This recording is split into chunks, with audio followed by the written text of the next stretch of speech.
Because Jared, we had our maybe our worst 3-day stretch of the season. Uh, Thursday, Friday, Saturday. Thankfully, broke out of that in a big way on Sunday. So got things going in the right direction. Uh, we always talk about, we're gonna have some ups and downs. The downs are never fun. They're part of it. We understand that. Thankfully, we've had way more ups and downs. So Yep. just keep plugging along, right? Yep, and I would say one of the most promising things is totals did great on Sunday, and so always good when you can get a big boost from your total plays. Yep, total's been like the A grade, just kind of slow and steady. Yep. Plugging along, overall profitability. Not always. The totals have had a little bit. The ups and downs have gone a little bit longer. They've had the longer downs, but overall the totals have done well. And like you said, coming back strong here.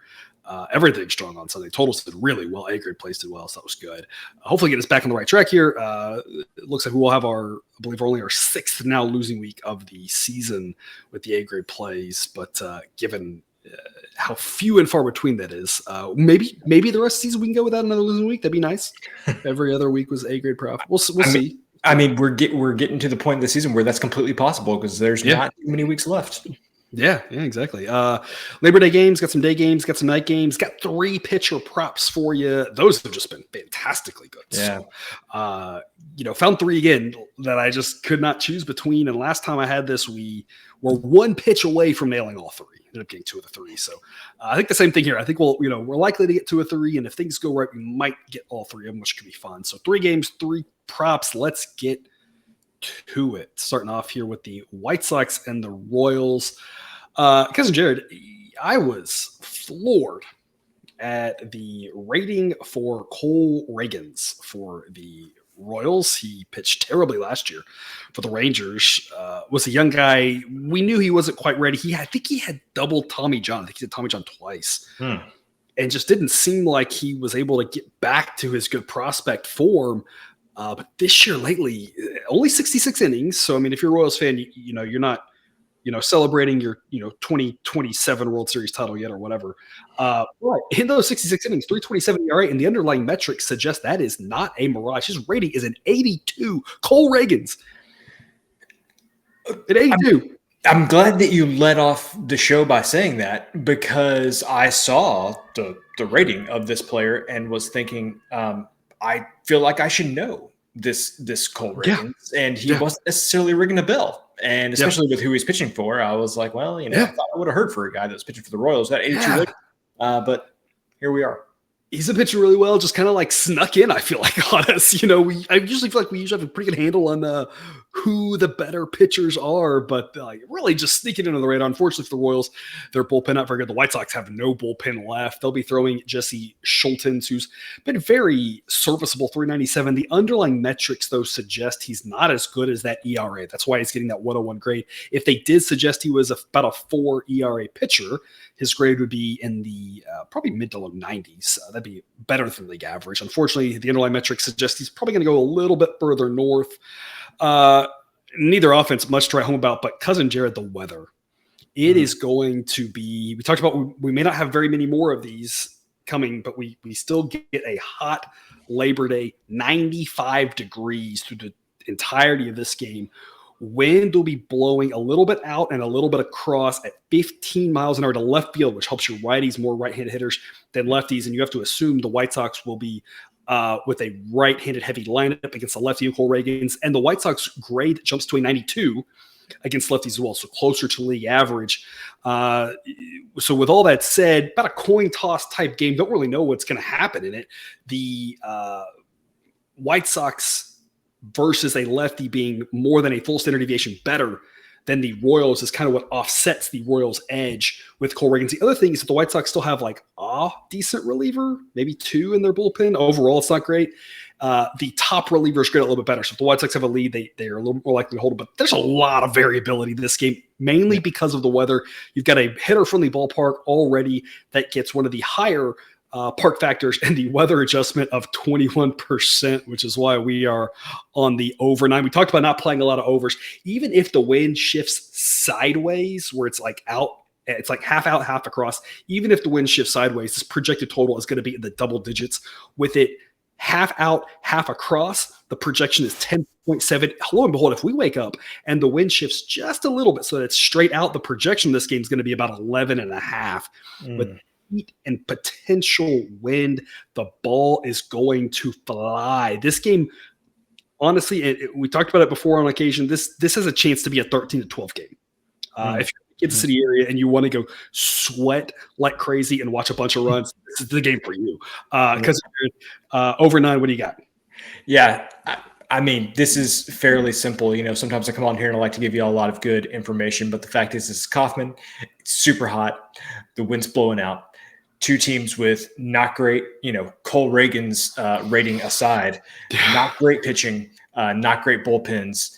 This has all of the recipe for tons of runs. And really it just comes down to Kauffman, hot, wind blowing out. Yeah. I mean, when you get a park like this, it's Wrigley Field's number one. When it's hot, when blowing out Wrigley Field, that's the biggest, just crazy because there's nothing to block the wind because the grandstands and everything are so low there and the stands behind the home. Yeah. Behind Wrigley, Kauffman is one of the top ones where hot days, the ball flex, it's already hitter friendly, but hot days in Kauffman, you can see some crazy scores, especially with the Royals relievers. That offense, again, not great, but like routine fly balls are just going to be rocketed. So we love this over. I don't expect this to last. I think this is going to be 10 by the time the morning comes. So this is one where hopefully you're up with us late. Hopefully we sent this out to Dub Clubbers, 9 p.m. or so Central Time. So hopefully you got that information and got it. Because like I said, I don't think this is going to stay here. I still would probably go over because I think there's going to be a lot of runs. If you're looking at something, again, for those of you who like to dabble in the alternate totals of the over like 12.5 at plus whatever, over 14.5 at plus, just take a stab at some of those. Just put like a tenth of a unit and see what happens because the ball's just going to fly here on this one. Our first pitcher prop of the day, we're going to go Ken Waldachuk. Under 15.5 outs. He is a lefty for the A's playing the Blue Jays. Blue Jays offense not completely healthy, but the model still likes the Blue Jays offense. Daytime in Oakland, the ball tends to fly a little bit more. So you have a decent chance of him getting pulled early. Weather adjustment is a plus 4%. Decent chance of him getting pulled early because of that. Also, when you look at there on the screen, he's gone 5 innings or less 68% of the time. A couple of them were really, really short. But even then, lately, you look at it, for the most part, he's going 5 innings on a good day. He's had 2 that's gone over in the last whatever reasonable number of starts. You just have to like a good offense that hits lefties well. Again, even in their form right now with not completely healthy, still should hit lefties well.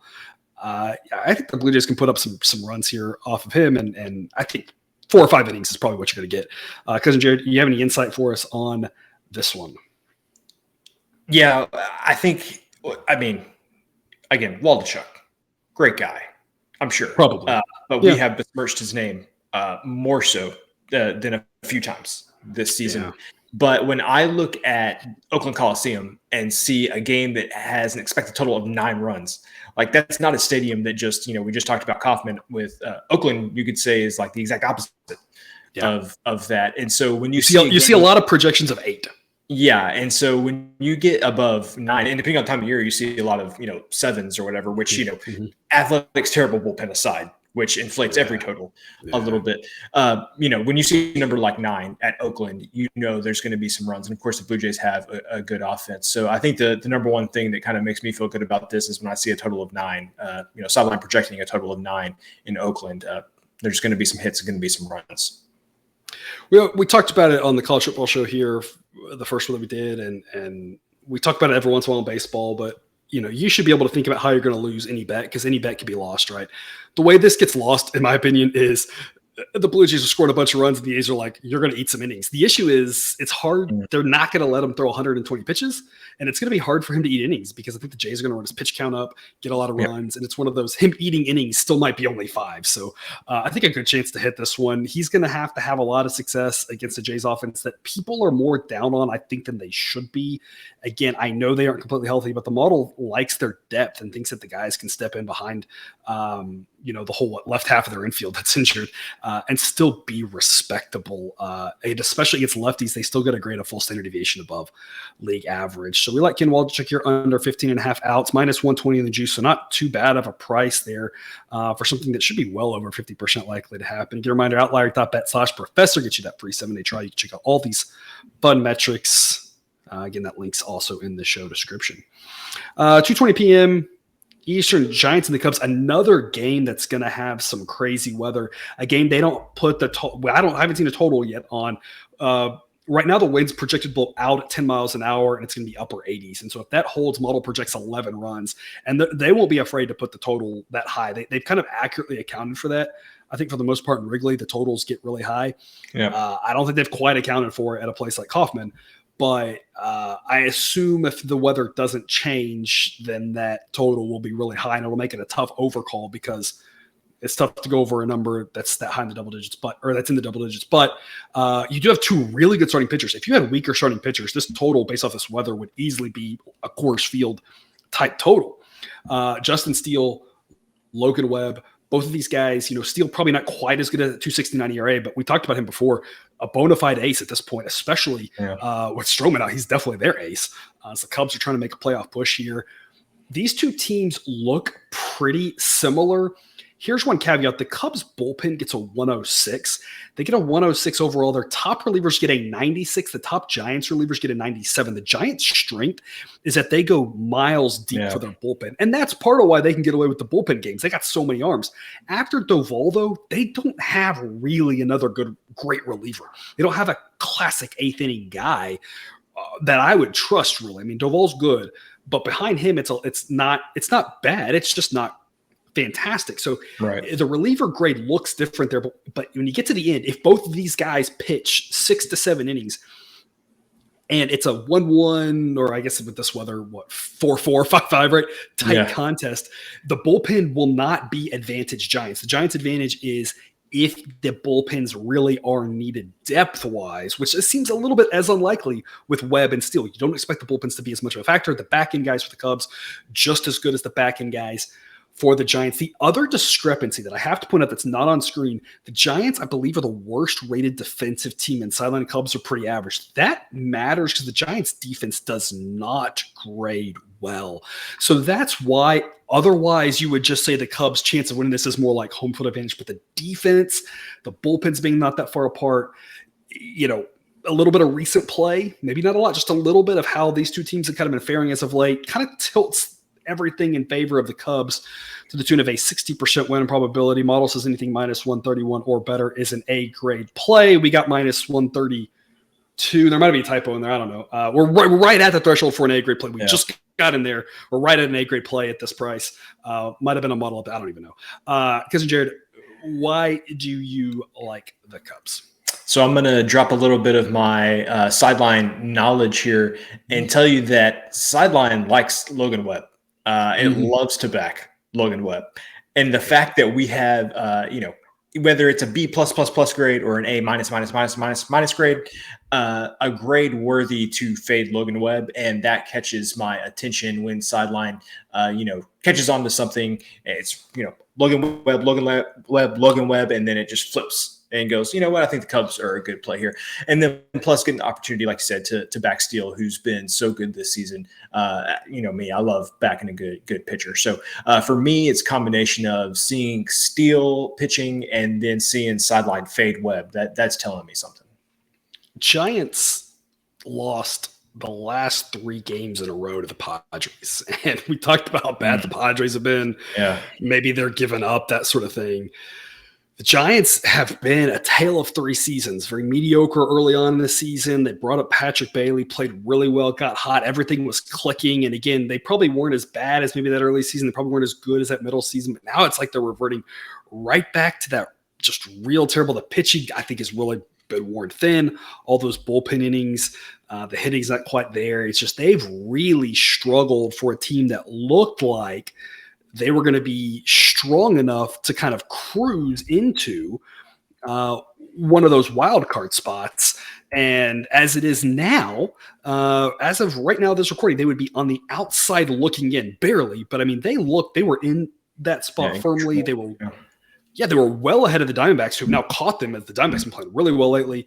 The Cubs have been playing really well. Even the Reds, they've fallen behind. And we talked about the Reds being such a great story, but Yeah.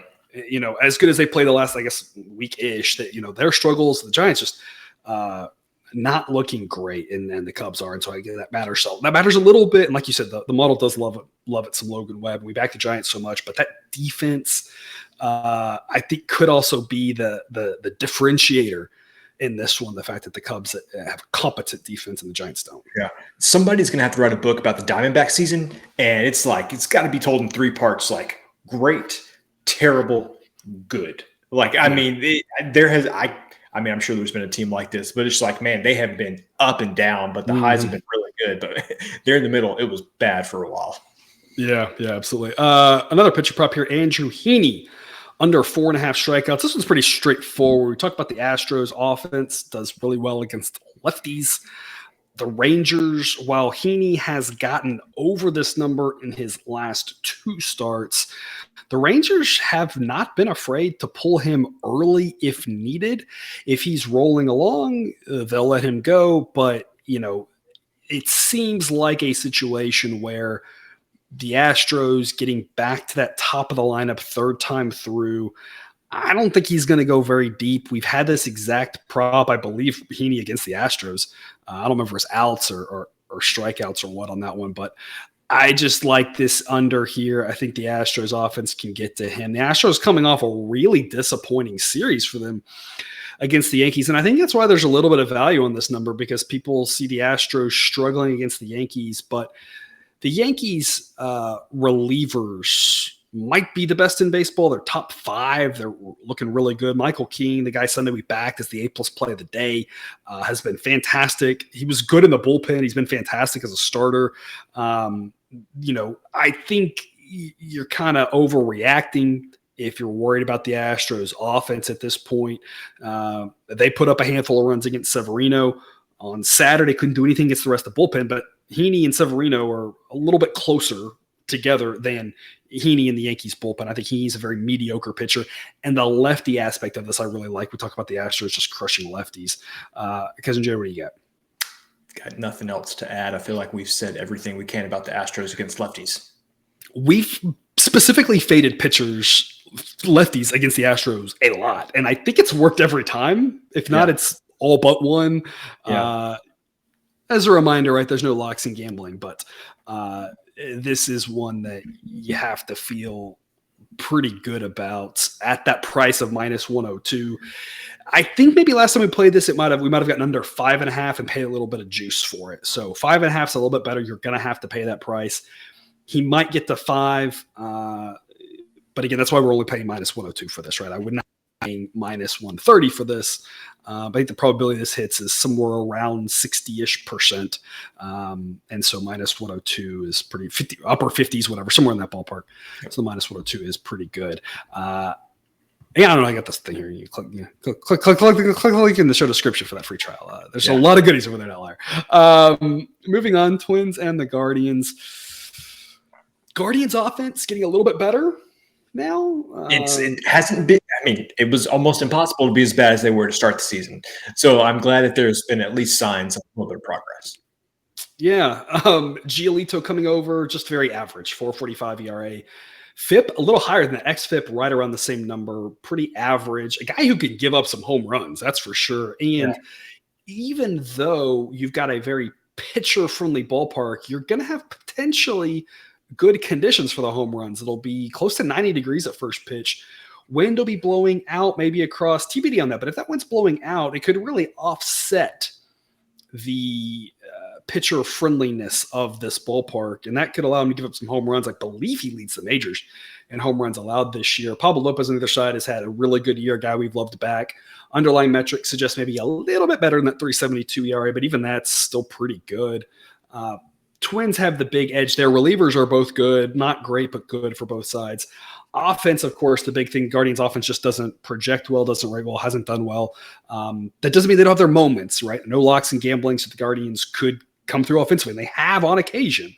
But on the whole, The Guardians offense isn't very good. The Twins, kind of the opposite story. They sometimes frustrate you with all those strikeouts. They're trying to set a record for most strikeouts this year, but you look up and they're putting up a lot of runs here.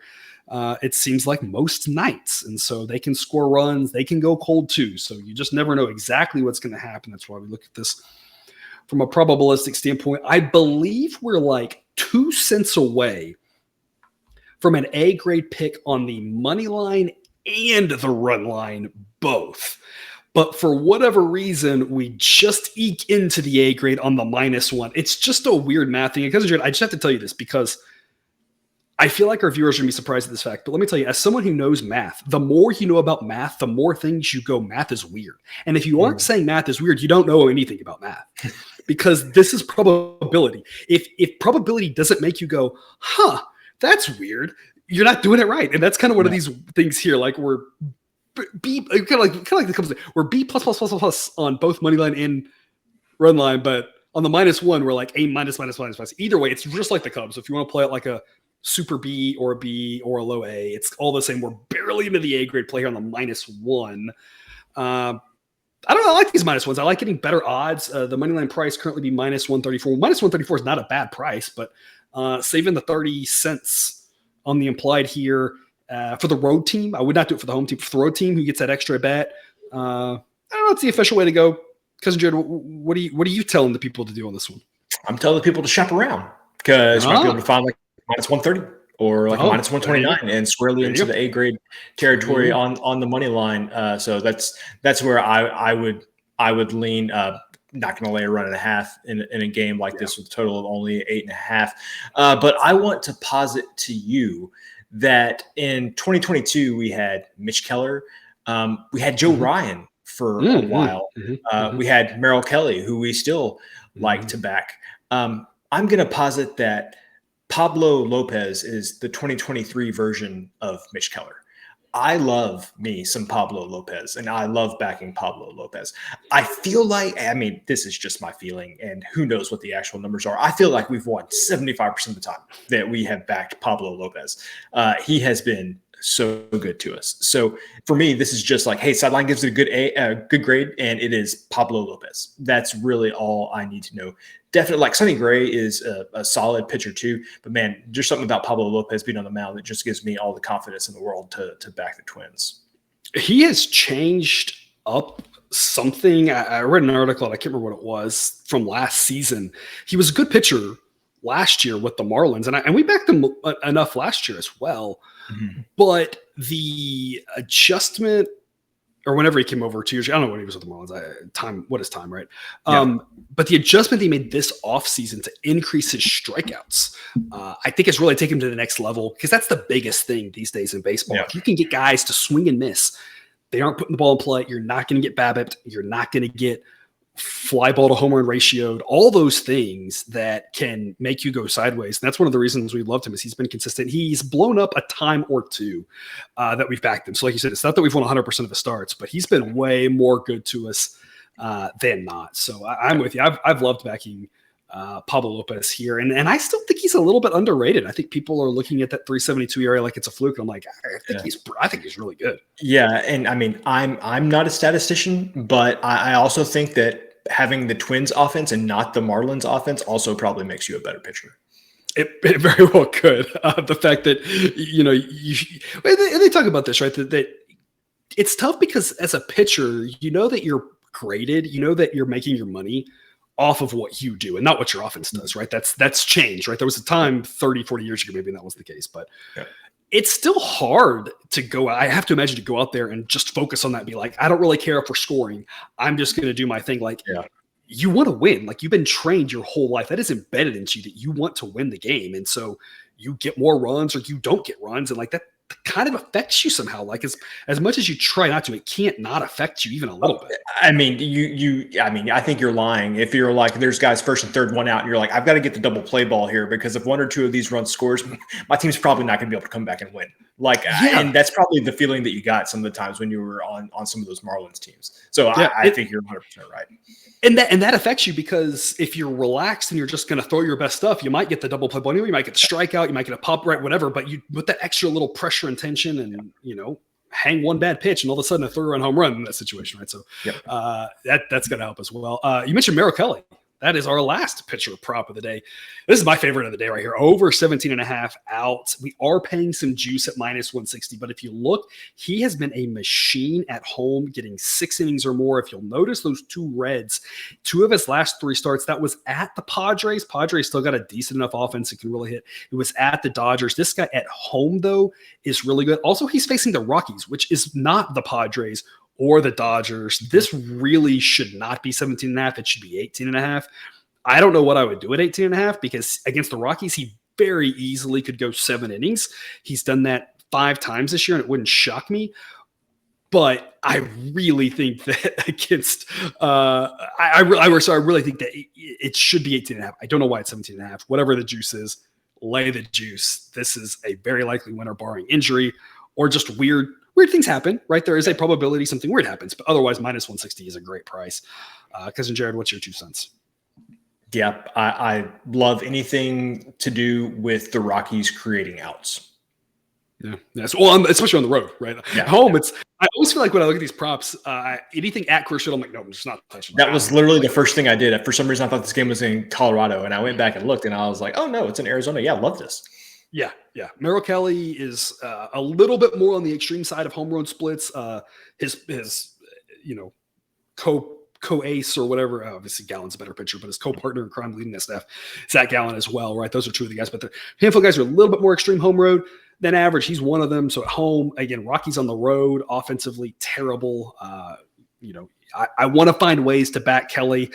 Yeah. If you want to back the Diamondbacks, who are probably going to win, you're paying a really big price. And at that point, that's why we have a model like Sideline to kind of help us say, is this a good price or not? Or are we paying too much?